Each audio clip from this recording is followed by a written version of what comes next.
আসসালামু আলাইকুম সম্মানিত গায়েস রাসেলস ভাইপার নিয়ে আমার এই ভিডিও।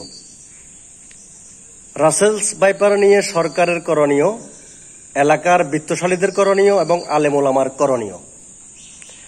আমি বাংলাদেশ সরকারকে উদাত্ত আহ্বান জানাচ্ছি, যেসব এলাকায় রাসেলস ভাইপার দেখা গিয়েছে সরকারের পক্ষ থেকে এমন একটি ওষুধ দেওয়া হোক যে ওষুধ বাড়ির আশেপাশে ছিটে দিলে রাসেলস ভাইপার যেন বাড়িতে প্রবেশ করতে না পারে।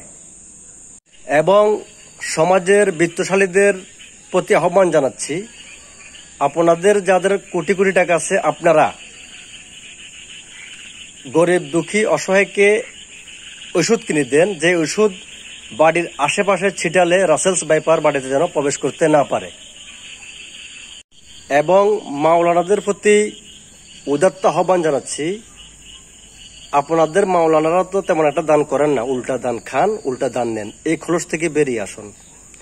যেসব মাওলানাদের কোটি কোটি টাকা আছে তাদেরকে বলছি, আপনারা গরিব অসহায় লোকদেরকে এমন ওষুধ কিনে দেন যে ওষুধ বাড়ির আশেপাশে ছিটালে রাসেলস ভাইপার বাড়িতে প্রবেশ করতে না পারে। গরিবদেরকে সেবা করা সবার দায়িত্ব, সকল বিত্তশালীর দায়িত্ব। জনস্বার্থে সবাই ভিডিওটি শেয়ার করুন। আল্লাহ হাফেজ।